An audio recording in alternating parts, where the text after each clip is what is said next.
until we become aware of this process, we're going to continue wondering why we keep having the same challenges, same experiences, or same self-sabotaging loops.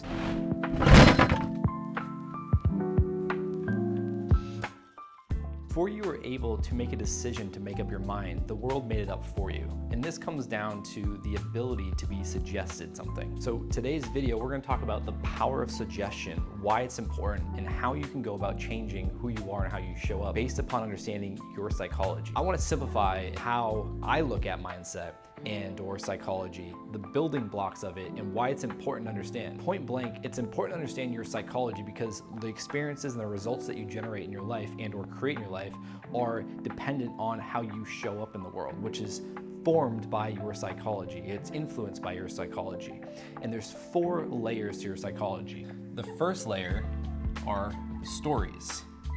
And these are what code the programming of your mind, the thoughts, the narratives, the voice in your head. And if I were to ask you if you have a voice in your head and you're to respond inside of your head, whether that's I don't have a voice in my head or you're aware of the voice in your head, either way, that's the voice in your head. We all have a voice in our head. The question is, where did that voice come from? Is it even yours? That little voice in our head can be ruthless at times. And it also can be the thing that we can leverage consciously to help us propel us forward. And that's why understanding the stories or the narrative that is going on in our brain and our mind is so important because it codes the programming of the first layer of who we are.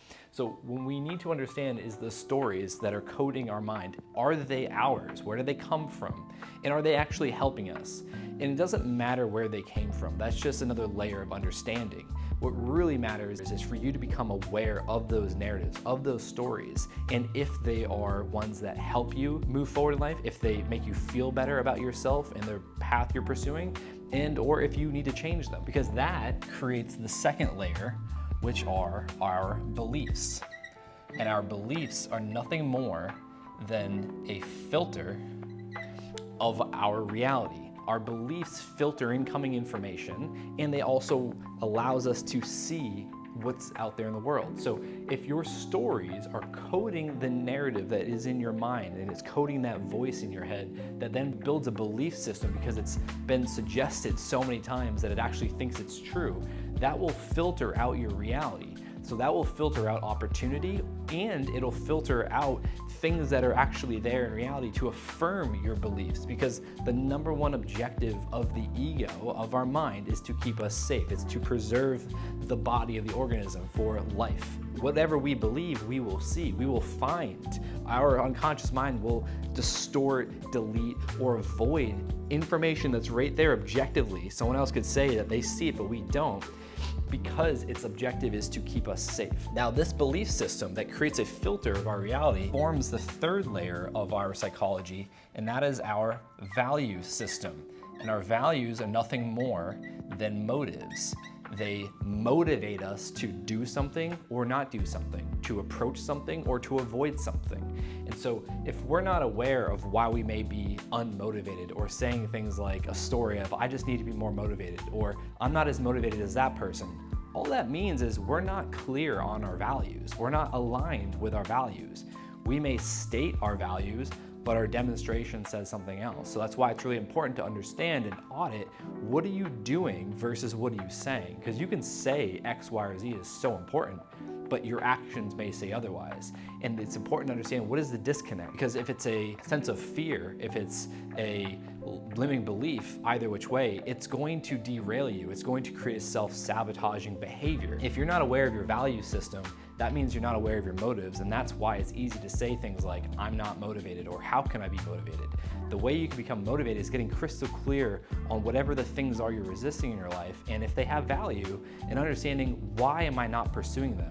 It'll always come back to a belief system, because that's what's going to filter out the ROI of doing that thing. Because if you don't believe that exercising, in the context of health example, if you don't believe that exercising is really going to benefit you, if you don't have a massive anchor into that, you're not going to see the point of it. Your body's going to reject it and want to stay comfortable and safe in the familiar space that you are now complaining about but want to change, but the belief system is what's affecting it. It's self-sabotage. It's a entanglement of a hierarchy of values. Now, our values helps create the the fourth layer, which is our value system is the closest to it, and that's our identity.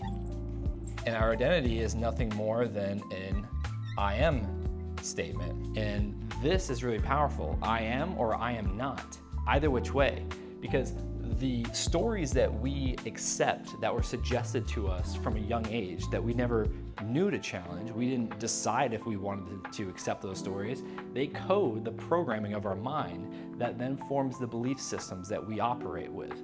And that is nothing more than a filter of incoming information and what our brain, our unconscious mind, allows us to see in the environment, in the external world.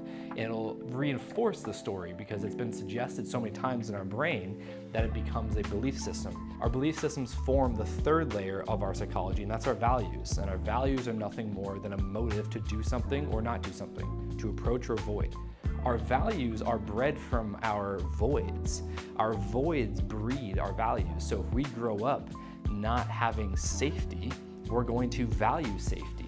Now, this gets complicated because there could be a distorted belief about how to become safe. The feeling of embarrassment or the fear of rejection feels the same way that something that is actually going to have a impact in our lives in a negative manner. It acts in the same system, so it feels just as real as if someone was attacking us, but no one's attacking us. It's all in our nervous system. And then that is what forms this identity of I am or I am not. So in this context, I am someone who's smart or I am someone who is dumb. That is the story that we created. And then this just creates a loop, and it just goes around and around. And until we become aware of this process, we're going to continue wondering why we keep having the same challenges, same experiences, or same self-sabotaging loops. And it all comes back to taking ownership. It all starts with the power of suggestion. What are you suggesting to yourself on a daily basis? Where do those suggestions come from? And are they harming you or are they hurting you? Because at the end of the day, it's not enough to become aware of these things. We have to pair the aspect of ownership and what do we want to do about what we're aware of. Because no one's going to change your life but you.